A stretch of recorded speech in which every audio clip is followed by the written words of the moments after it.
Hi, I'm Amanda Williams, and I had this whole presentation kind of all, figured out yesterday, and then I totally changed it in my mind as I was sitting here, so. So I'm going to probably stumble a little bit, and that's absolutely okay.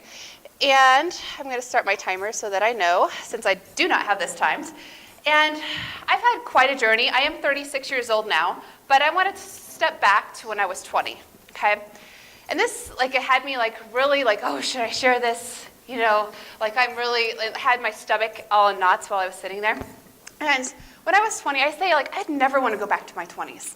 So many people, are like, oh, I love my 20s, that was the best time of my life. I'm like, no.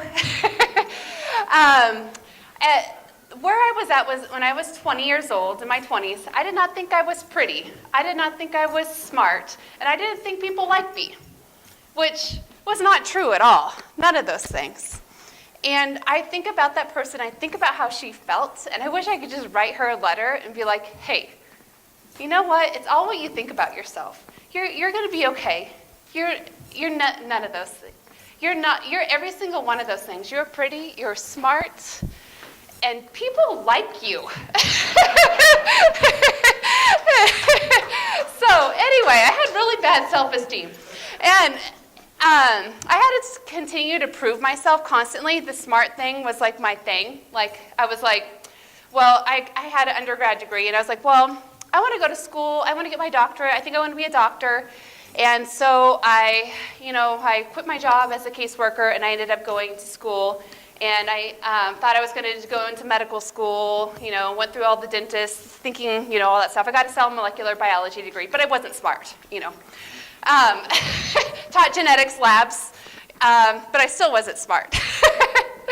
And I actually, before I decided on pharmacy school and went into pharmacy school, I decided, I'd never really gone to a yoga class, but I decided that I was going to be a yoga instructor. So I started yoga. She said, hey, you have to at least come try the class.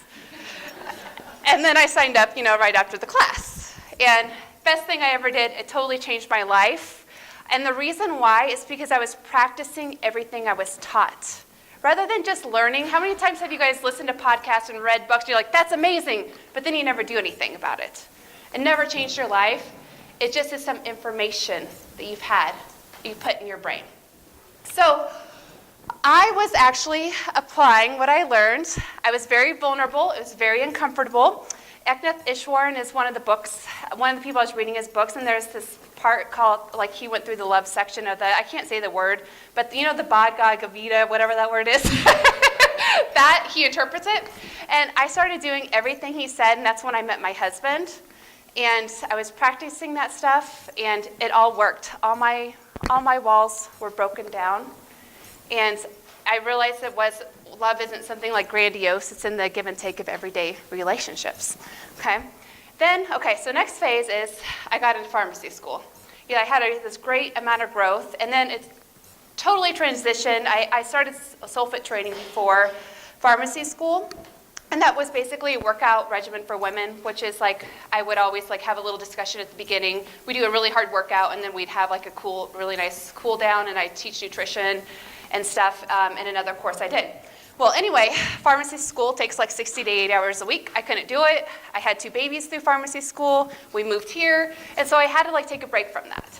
And I ended up, graduating and then going to the medicine shop. I have experience in compounding pharmacy, so hormones and stuff. I love hormones incorporated in. I think that they're awesome. Everybody else is hormones? You're telling me I'm hormonal? That's horrible. I'm well, no, it's just a piece of the puzzle. And then I ended up at another place in geriatric care, and I just, how she talked about the entrepreneurial spirit, I just couldn't have that autonomy. And I just felt oh, I can't do this anymore. And I actually left in February, end of February, and really focused on becoming a life coach. But in last May, let's back up a little bit. Last May, I really decided to relaunch Sulfate, okay? And I did it through a walking challenge, and I've had some people join my fitness group that I have, because I have an online fitness membership site now that's 25 minutes, workouts. But And I started this accountability group, and I realized there was something missing, okay? Like, I was like, somebody would say, I just want to stop eating bad snacks in the afternoon. Well, I was like, well, eat healthy snacks. Like, how hard is that? All right, so anyways, I found that life coaching, I was introduced to life coaching, and I realized that it was the secret sauce, and I was able to actually lose my last 15 pounds, and it was the simplest thing in the entire world. And everything that I find to be simple, every solution is always, always, always simple. And it's just this. Your circumstances do not create your results. Everybody thinks that your circumstances create the results.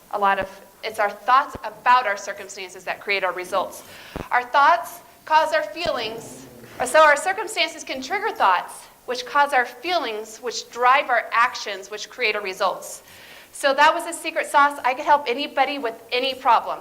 I have no doubt about it, to be able to help them create new thoughts, that create new feelings, that drive those actions, that give the results that they want in their life.